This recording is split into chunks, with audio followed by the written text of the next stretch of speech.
Welcome to Shatter.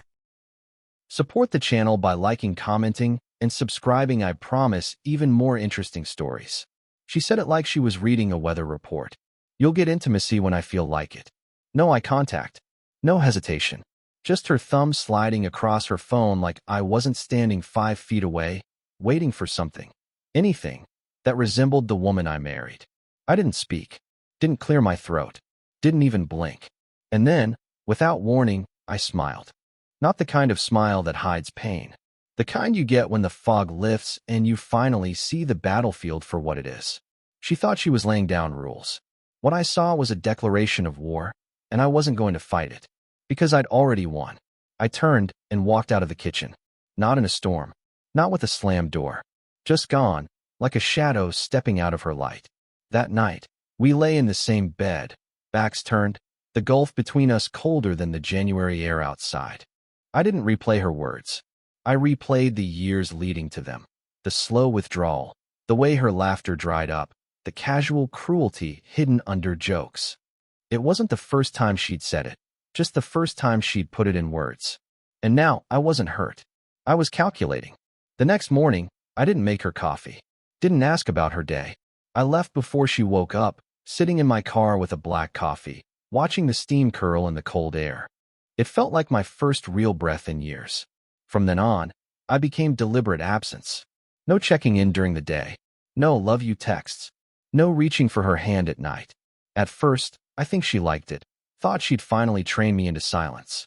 She didn't understand that silence is a weapon. By the 4th day, she started to notice. Her eyes tracked me across the kitchen. She lingered in doorways like she was waiting for me to start a conversation. I didn't. On the 5th night, I came home late. She was on the couch in a silk robe, hair curled, a glass of wine beside her. A scene set like bait. "You're late," she said, pretending it was casual. Didn't realize there was a curfew. She blinked, like I'd spoken in a language she didn't know. The next evening, she tried again. Lipstick, dinner on the table, a candle burning. I ate, thanked her, said nothing else. When her fingers brushed mine, I moved my hand without looking at her. That's when it began, the unraveling. She built her power on the idea that I'd always chase her, always try to bridge the gap she opened. Now, she was living in the same cold she'd created, and it didn't suit her. I saw the first crack in her armor that night. A flicker in her eye she tried to hide. Good, because I wasn't hers anymore. And soon, nothing in my life would be. She didn't notice the shift on day 1. Or day 2. At breakfast, she talked about a canceled meeting, about a coworker's birthday. I listened without really listening. No questions. No smile. No spark of interest. Just a nod that landed like a closed door. That night, I came home late again. I'd gone to the gym, then sat in my car for half an hour, watching the rain streak across the windshield. When I finally walked in, she was dressed like she was expecting company. Satiny robe, hair curled, glass of wine sweating on the coffee table. "You're late," she said. Didn't realize we were on a clock. The pause after that was longer than she wanted it to be. She tried to cover it, fiddling with her wine glass, but her eyes followed me like she was searching for an opening that wasn't there. I cleaned the kitchen in silence. No sighs. No comments about the takeout containers she'd left. Just moving things into the trash with the same calm I used to reserve for Sunday mornings. She asked if I was okay. Better than I've been in a long time. Her head tilted, like she couldn't tell if it was a joke or a warning. I didn't explain. The following days became a slow squeeze of quiet pressure. I wasn't cold, just absent. If she texted me during the day, I answered in one-word replies. Fine. Busy. Doesn't matter. Each response carefully measured to cut, but without leaving a mark she could accuse me of making. By the end of the week, she started overcompensating. Lipstick before I got home. Dinner actually cooked, candles lit. She even reached for my hand across the table, her fingers light, testing. I moved my hand to reach for my glass, as if I hadn't noticed hers. The flicker in her expression told me she noticed more than I wanted her to. Her entire power had been built on the idea that she could pull away and I'd chase her, that I'd fill every inch of silence she left. But now, the silence wasn't hers anymore. It was mine, and it was expanding. I started changing my patterns. Earlier mornings, later nights, the gym, coffee at places she didn't know. Conversations with strangers who didn't see me as furniture. I wasn't looking for someone new. I was just remembering who I was before her shadow covered everything. She began watching me like she was the one trying to read the room now, and the realization was written all over her. She'd built the gap between us thinking she could control its size. Now, it was swallowing her whole. I knew the exact moment the tension flipped. It wasn't dramatic, no shouting, no tears. Just a thin crack in her voice one Tuesday afternoon when she called me at work. That alone was unusual. She never called during the day unless something was urgent. She said she just wanted to hear my voice. I let the silence stretch until she laughed, the nervous kind people use to fill empty space. Then she hung up before I could. It wasn't affection. It was fear. Fear of losing control over a man she'd been certain would never walk away. That night, I stayed out later than usual. When I finally walked in, she was dressed up, makeup done, hairstyled like we had dinner reservations. We didn't.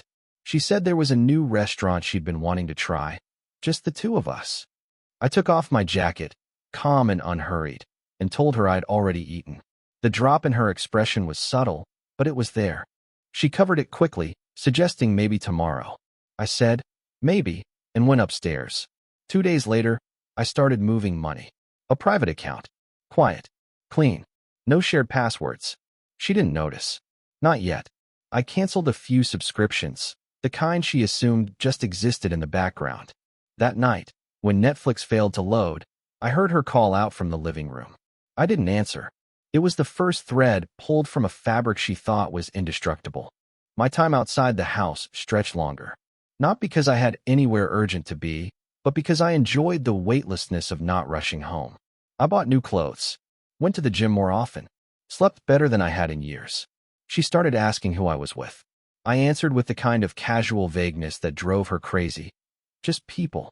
It wasn't a lie, but it wasn't an answer either. A week later, I caught her going through my laundry. She pretended to fold shirts that didn't need folding, slipped her hand into pockets that held nothing. I didn't confront her. Let her think there might be something to find. Let her feel the same gnawing uncertainty she'd once made my daily companion. This wasn't revenge. It was revelation. And the truth was simple. She no longer occupied the center of my world. She wasn't even in the top 5. The danger for her wasn't that I was angry. It was that I wasn't angry at all. Because once a man stops caring, there's nothing left to negotiate. I didn't go looking for proof.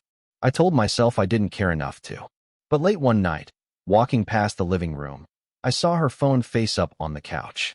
A message preview glowed on the lock screen. Just a first name I didn't recognize, followed by, "Last night was worth it." I kept walking.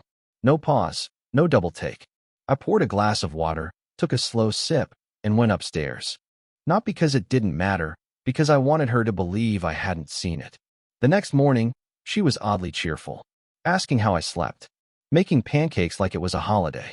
I answered in clipped sentences, never mentioning the message. Let her live with the possibility that I knew. Let her squirm under the weight of her own secret. I adjusted my schedule again. Earlier gym sessions. Longer detours before coming home. I stopped using our shared calendar. She began asking when I'd be back, like she was trying to coordinate her own plans around mine. I gave no specifics. Later became my favorite word. Within a week, she started leaving little traps, lingering in the hallway when I was on the phone, asking if she could borrow my laptop, commenting on how different I seemed. I gave her nothing solid to hold on to. And that's when the tone shifted. She wasn't just trying to charm me anymore. She was probing for cracks in my composure, testing if the distance she'd once enforced had finally turned into disinterest. I made sure she got her answer. One Friday night, she asked if I wanted to go to dinner at that restaurant she'd mentioned before. Said she'd made a reservation just in case. I told her I already had plans. I didn't say with who. She pressed, "Plans with people?" And I just smiled. That smile hit harder than any argument could. It told her she no longer had the right to the details of my life. That weekend, I moved more money. Quietly redirected automatic deposits. I called my insurance provider, changing beneficiaries. Not one of those moves required a raised voice or an explanation. On Sunday, she knocked on the door to my home office, something she hadn't done in years. Said she'd made coffee, that we could talk. I thanked her, took the mug, and shut the door. It wasn't cruelty. It was clarity. The same clarity she once wielded to push me away was now a mirror. And for the first time, she was the one staring at her own reflection, realizing she might not like what she saw. By the third week, the atmosphere in the house had shifted completely. It wasn't just quiet anymore. It was strategic. Every move I made had weight, even when it looked effortless. She began circling me in small ways, like a predator that wasn't sure if it was hunting or being hunted, asking about my day more often, leaving her phone face up, almost daring me to look, laughing louder when she was texting someone, as if to measure my reaction.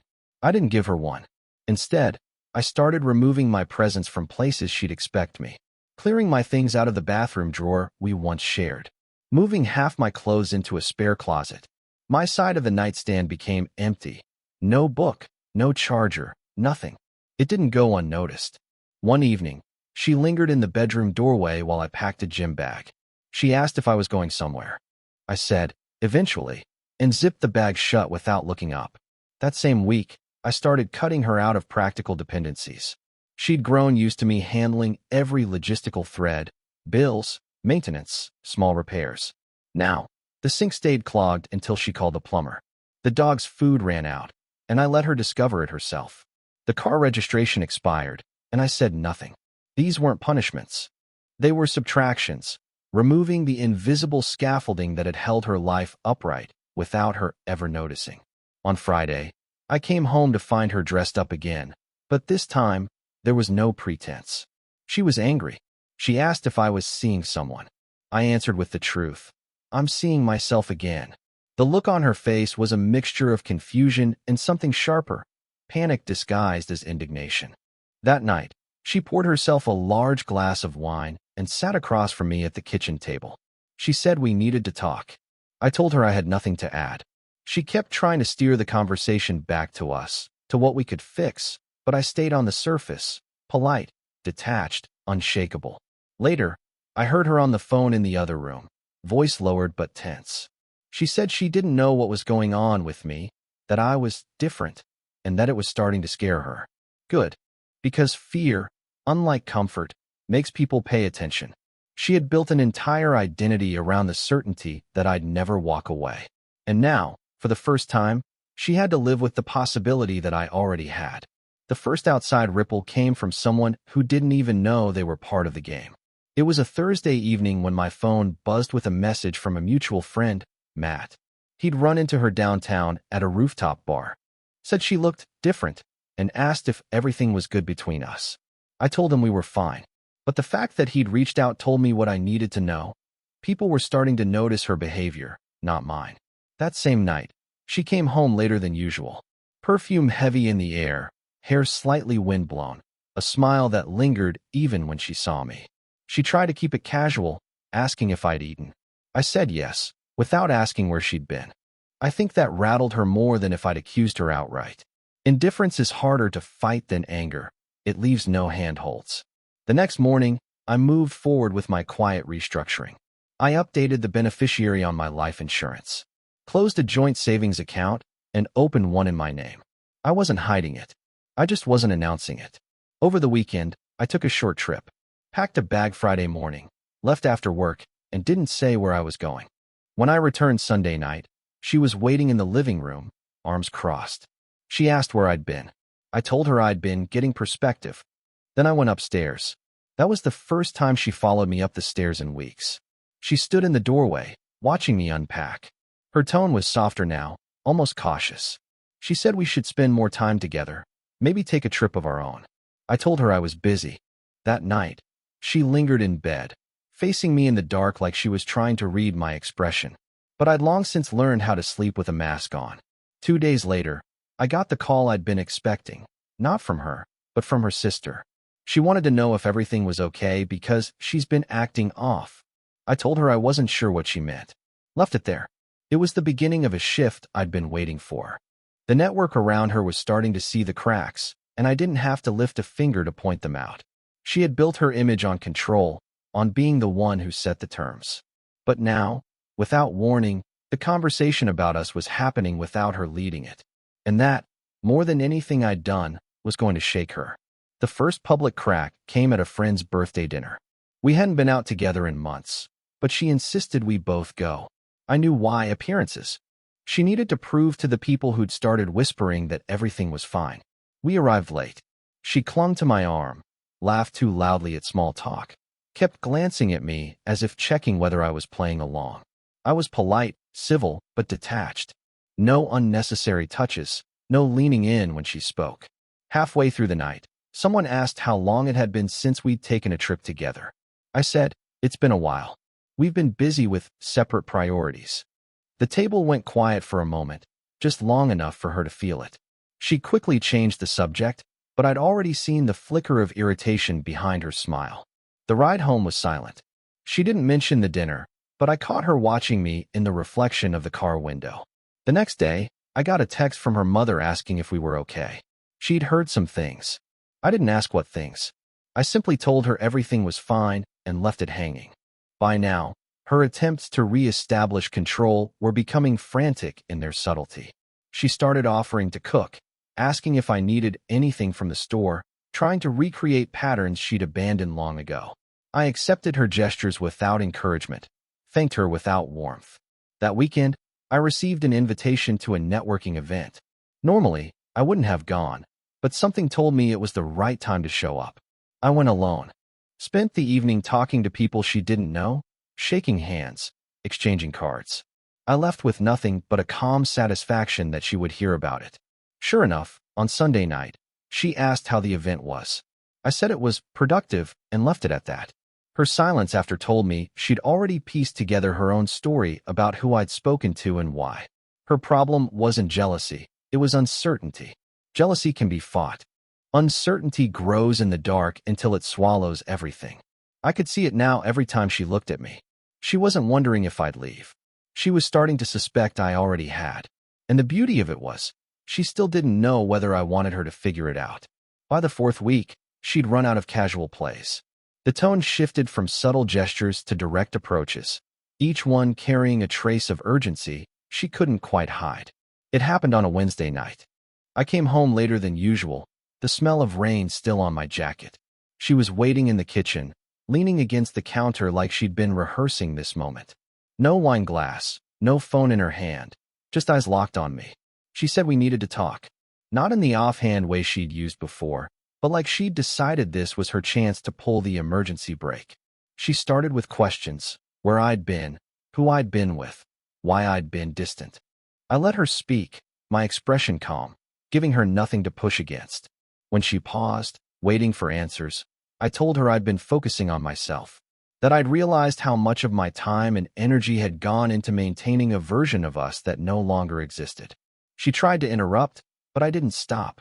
I told her I wasn't angry, that there was nothing to fix in the way she imagined.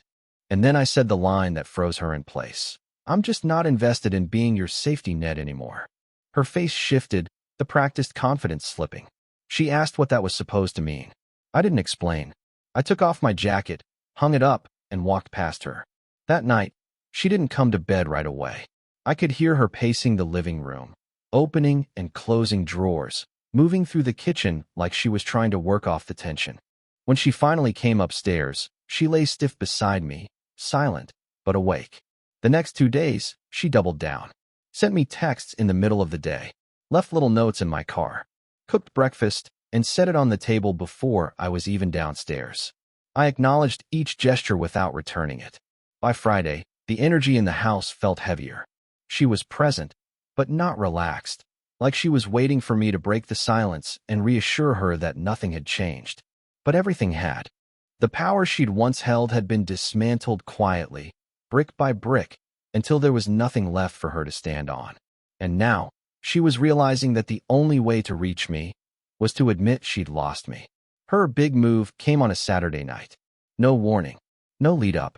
She simply appeared in the doorway of my office, dressed in the same black dress she wore on our first anniversary, makeup done, hair exactly how she knew I liked it. She said she'd made reservations at a place I used to love. Mentioned she'd even booked a hotel suite for afterward, just to get away from everything for a night. The way she said it made it clear she thought this was her winning card. I looked at her for a long moment, not to admire her effort, but to measure the gap between us that she still didn't understand. Finally, I told her I already had plans. Her smile faltered, but she tried to recover, asking if we could at least go for a drink. I shook my head and returned to what I was doing. The silence stretched until she left the doorway. That night, I didn't come home until after midnight. When I walked in, the lights in the living room were still on. She was sitting on the couch, dress wrinkled, glass of untouched wine beside her. She asked if I'd been with someone. I told her I'd been where I wanted to be. Then I went upstairs. The next morning, the energy had shifted again, but not in her favor. She was quieter, slower, as if her rehearsed strategies had finally run out. By Monday, I'd moved the last of my personal documents into a locked drawer in my office, changed the passwords on my accounts, updated my will. None of it dramatic, just necessary. That week, I started taking calls outside, speaking in low tones she couldn't overhear. I saw her glance at me through the window once, her brow furrowed, and I let her stew in whatever story she was building in her head. On Thursday, she knocked on my office door in the middle of the day, said she didn't like where we were headed, and wanted to start over. I told her it was too late for that. Not unkindly, just as a fact. She stared at me, as if waiting for a different ending. But there wasn't one to give, because she still thought the choice was hers to make. And by the time she realized it wasn't, the choice would already be gone. The end didn't come with a fight. No slammed doors. No shouting. Just a Tuesday morning that looked like any other, at least to her. I'd been moving in pieces for weeks. A few boxes taken to storage. Clothes slowly disappearing from the closet. The second set of keys quietly removed from the hook by the door. She never noticed. Or maybe she noticed too late. That morning, I woke before sunrise. Packed the last of my things into the trunk of my car. Left my house key on the kitchen counter beside a plain white envelope. Inside was a short note, not an explanation, just a line I knew she'd never forget. You wanted space. Now you have all of it. She was still asleep when I walked out. No need for a goodbye. By the time she woke, I was halfway across the city, driving toward the life I'd already started building without her. My phone buzzed over and over, calls, messages, voicemails, but I didn't check them. I'd already changed my number. The joint accounts were closed. The lease on the house was in her name alone now, along with every bill she'd never bothered to see before. My lawyer had the paperwork ready, filed the same morning. She'd be served by the end of the week. I didn't disappear in anger. I disappeared in clarity. Everything she'd taken for granted, the stability, the safety net, the man who would always catch her, was gone. And I left no door open for her to step through again. 2 days later, a mutual friend texted to say she'd been asking about me, telling people she didn't understand what happened, that it was out of nowhere.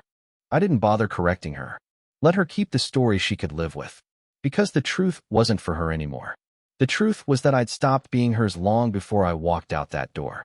And when I finally did, it wasn't a break, it was a clean sever. She had built her comfort on the belief that I'd never leave. And now, every quiet moment in that house would remind her of the one day I did. I didn't need her to see me happy. I didn't need her to regret losing me. I just needed her to understand one thing. I wasn't gone because she pushed me away. I was gone because I finally stopped coming back. Real men don't explode. They exit. Subscribe for more power stories.